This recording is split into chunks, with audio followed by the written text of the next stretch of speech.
السلام عليكم ورحمة الله وبركاته.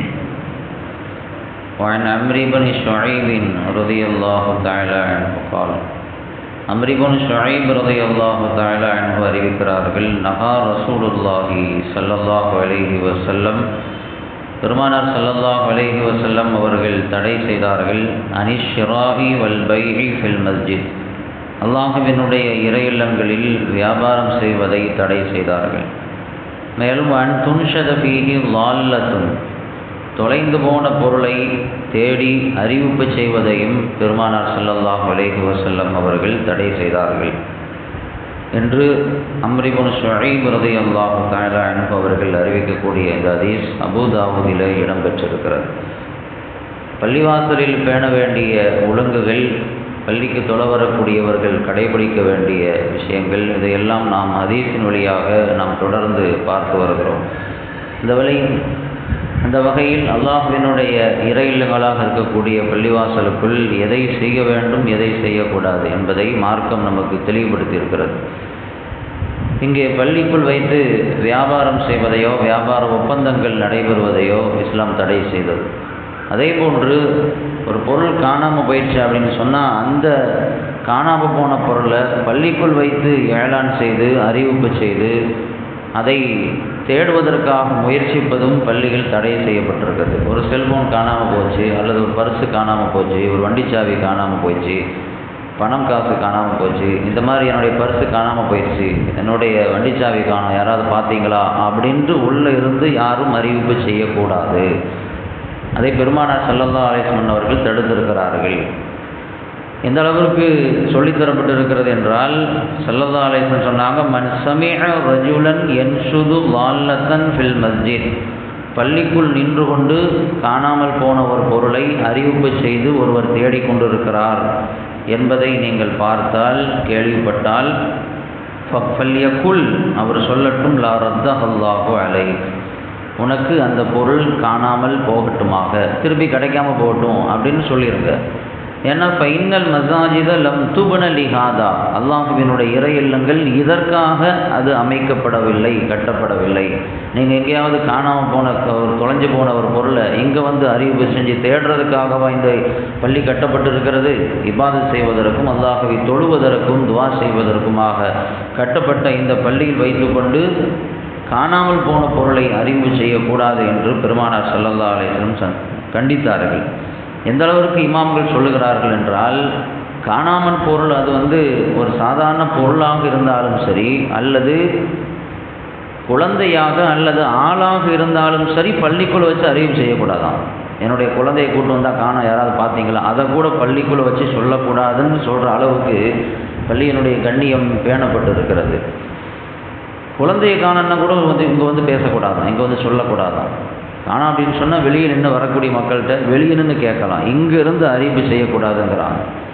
ஒருவேளை ஏதாவது ஒரு பொருள் கண்டெடுக்கப்பட்டு இருக்கிறது, அது இமாம் கையில் வந்திருக்கிறது, முஅத்தின் கையில் வந்திருக்கிறது அப்படின்னா அவங்க அறிவிப்பு செய்யலாம்.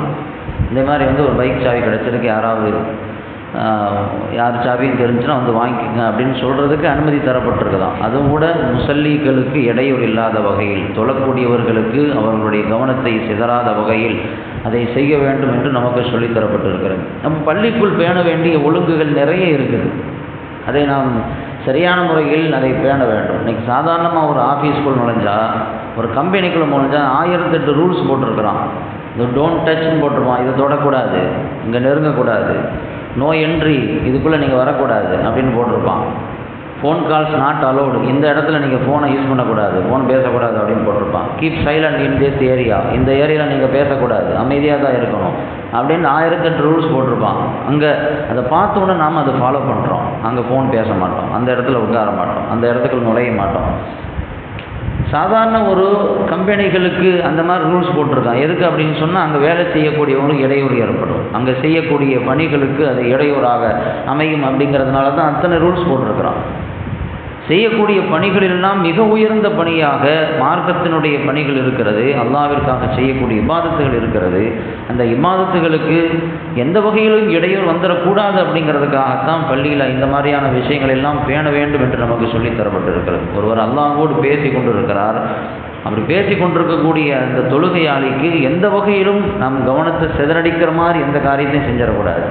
ஒரு 2 நாளைக்கு முன்னால் கூட அந்த வெங்காயம் பூண்டு சாப்பிட்டு பள்ளிக்கு வரக்கூடாதுன்னு சொன்னோம். அது கூட எதுக்கு அப்படின்னா, தொழுதுட்டு இருக்கும்பொழுது அந்த மாதிரியான ஒரு அருவருப்பான வாடை அந்த வாடையை நுகர்கிற பொழுது அவருக்கு கவனம் மாறும். என்ன இந்த மாதிரி ஒரு வாடை வருது அப்படின்னு அவர் கவனம் மாறிடும். தொழுகையாளிக்கு இடையூறாக எதையும் செய்யக்கூடாது அப்படின்னா, பக்கத்தில் நின்று ஓதுறதை கூட தடை செய்யப்பட்டிருக்கு. பக்கத்தில் நின்று ஒருத்தர் சத்தம் போட்டு ஓதக்கூடாது, மௌனமாக ஓதிக்கலாம். சப்புல நின்று ஜமாத்தா தொழுகும் பொழுது நம்ம பின்னால் உள்ள முசல்லிகள் ஓதுவாங்களோ இல்லையா, வஜ்ஜகத்து ஓதுவாங்க அல்லது சனா ஓதுவாங்க. அப்படி ஓதும்போது கூட அது சத்தம் போட்டு ஓதக்கூடாது, தனக்கு கேட்குற அளவுக்கு ஓதணும்.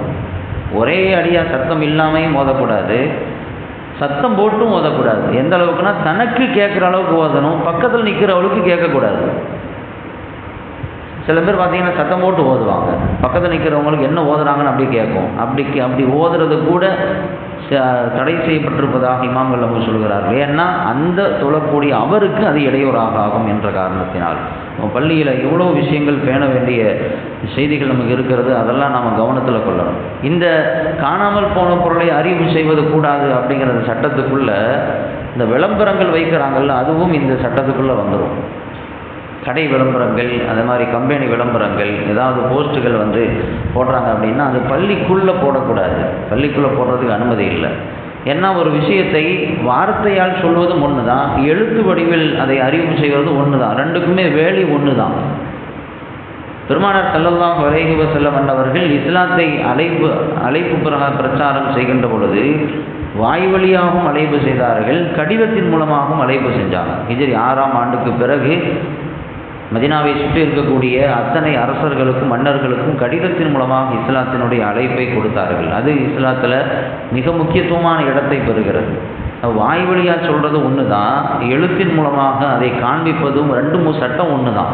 அதனால் அந்த மாதிரியான விளம்பரங்கள் பள்ளிக்குள் இருக்கக்கூடாது. அன்றைக்கி ஒரு பள்ளிக்கு போயிருக்கிற பெரிய கேலண்டர், சாதாரணமாக நாம் பார்க்கக்கூடிய கேலண்டர் கிடையாது, ஒரு 3 அடி இருக்கும் அதனுடைய ஹைட்டு, வித்து 2 அடி இருக்கும். பெரிய லெவலில் ஒரு கேலண்டர் போட்டு சின்னதாக அதனுடைய அந்த கேலண்டருடைய பகுதியை வச்சுட்டு மீதி உள்ள விளம்பரம், அந்த கடையினுடைய விளம்பரங்கள் போட்டிருக்காங்க. எங்கள் கடையில் இந்த மாதிரியான ஸ்பெஷாலிட்டி இருக்குது, இந்த மாதிரியான பொருட்கள் இருக்குது அப்படின்னு ஃபுல்லாக விளம்பரங்கள் பள்ளிக்குள்ளே இருக்குது. அதாவது வெளிப்பள்ளிக்கு போனோம் அப்படின்னா அங்கே தொழுவும் பொழுது நம்ம பார்வைக்கு முன்னால் அந்த கேலண்டர் தான் தொங்குது. இது எப்படி அது பள்ளியினுடைய கண்ணியத்திற்கு அது சரியாக இருக்குமே அப்படின்னு தெரியலை. இந்த மாதிரி நிறைய இடங்களில் இது நடக்குது. அதெல்லாம் தவிர்க்கப்பட வேண்டும் என்பது தான் இங்கே நம்ம சொல்ல வரக்கூடிய செய்தியாக இருக்கிறது. அல்லாஹ் ரப்பல் ஆலமீன் அவனுடைய இறை இல்லத்தில் பேணக்கூடிய ஒவ்வொரு ஒழுங்குகளையும் சரியான முறையில் பேணி நடக்க நமக்கு தௌஃபீக் செய்வானாக. வ ஆகிரு தஅவானா அல்ஹம்துலில்லாஹி ரப்பில் ஆலமீன்.